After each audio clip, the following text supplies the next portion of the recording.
ಅಮ್ಮ ಯಾಕೆ ಗಂಜಿ ಕುಡಿತಾ ಇದೆಯಾ? ಅನ್ನ ಸಾಂಬಾರು ಇತ್ತಲ್ವಾ? ನಂಗೆ ಯಾರಪ್ಪ ಇದ್ದಾರೆ? ಹಾಕಿನ ತಿನ್ಕೊಂಡು ಒಂದು ಮೂಲೆಯಲ್ಲಿ ಮಲಗಿರ್ತೀನಿ.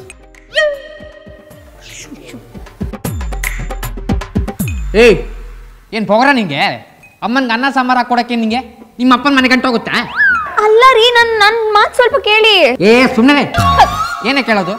ಇನ್ನೊಂದ್ಸಲ ಅಮ್ಮನಿಗೆ ಭೇದ ಭಾವ ಮಾಡಿದ್ರೆ ಭಾವ ಪುನರ್ ಶ್ರದ್ಧಾಂಜಲಿ ಆಗೋಗ್ತೀಯ ನೀನು.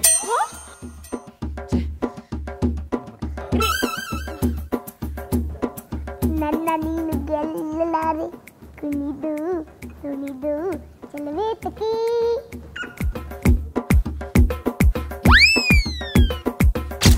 ಏನಂತ ಆಶೀರ್ವಾದ ಮಾಡ್ಲಿ ವೀರಣ್ಣ? ನನಗೆ ಮೋಸ ಮಾಡಿದಿರಿ, ದ್ರೋಹ ಮಾಡಿದಿರಿ, ಅದಕ್ಕೆ ನೀವು ಈ ಟಿವಿ ಸೀರಿಯಲ್ ಅಲ್ಲಿ ಯಾವಾಗ್ಲೂ ಅತ್ತೆನ ಕೆಟ್ಟೋಳಾಗೆ ತೋರಿಸ್ತಾರೆ. ಅತ್ತೆ, ರಸಂ ಗುಳಿ ಹಾಕ್ಬೇಕಾ? ಇಲ್ಲಮ್ಮ, ಒಂದು ಬಾಟಲ್ಲು ಫಿನೈಲ್ ಹಾಕ್ಬಿಡು, ಶಿವನ್ ಪಾದ ಸೇರ್ಕೊಂಡ್ಬಿಡ್ತೀವಿ. ರಸಂಗೆ ಹುಳಿ ಹಾಕ್ಬೇಕಾ ಅಂತ ಕೇಳ್ತಿಯಲ್ಲೇ? ಈಗ ತಾನೇ ಕಲಿತಾ ಇದ್ದೀನಿ ಅತ್ತೆ, ಹೇಳ್ಕೊಡಿ.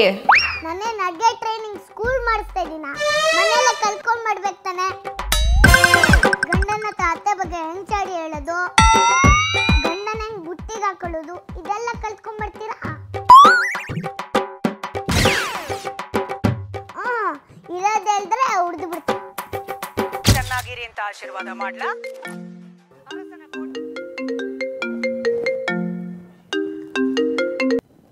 ಹಲೋ ಬುಜ್ಜಿ, ಯಾಕೆ ಮತ್ತೆ ಹೇಳ್ತಾ ಇದ್ಯಾ? ಅಡ್ಗೆ ಮಾಡಕ್ ಬರಲ್ಲ ಅಂತ ಬೈತಿದಾರೆ ನನ್ಗೆ. ಹಾ, ಅಡ್ಗೆ ಮಾಡ್ಲಿಲ್ಲ ಅಂತ ಬೈದ್ಲಾ?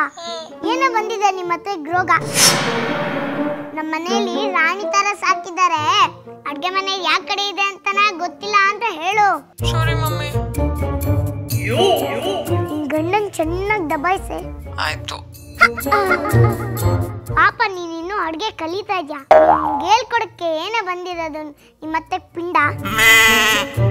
ಚಾನ್ಸ್ ಸಿಕ್ಕಿದ್ರೆ ಸೌಟ್ ತೆಗೆದು ಮುಖಕ್ಕೆ ಹಾಕ್ಬಿಡು. ಸರಿ, ಜಾಸ್ತಿ ಮಾತಾಡಕ್ಕಾಗಲ್ಲ, ಸಾಯಂಕಾಲ ಫೋನ್ ಮಾಡ್ತೀನಿ.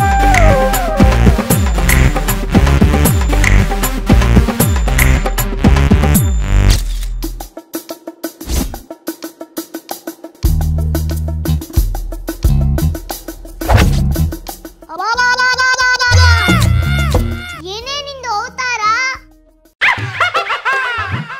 ಎಲ್ಲಿ ತಾಳಿ? ಅದು ಡ್ರೆಸ್ಸಿಗೆ ಮ್ಯಾಚ್ ಆಗಲ್ವಲ್ಲ, ಅದಕ್ಕೆ. ನಿನ್ ಪಿಂಡ ಬೇರೆ ಬಟ್ಟೆ ಹಾಕಿ ಹೋಗೆ. ವೇಲು, ಗಾಡಿ ಅಳಿಸೋ ಬಟ್ಟೆ ಕೊಟ್ಯಾ?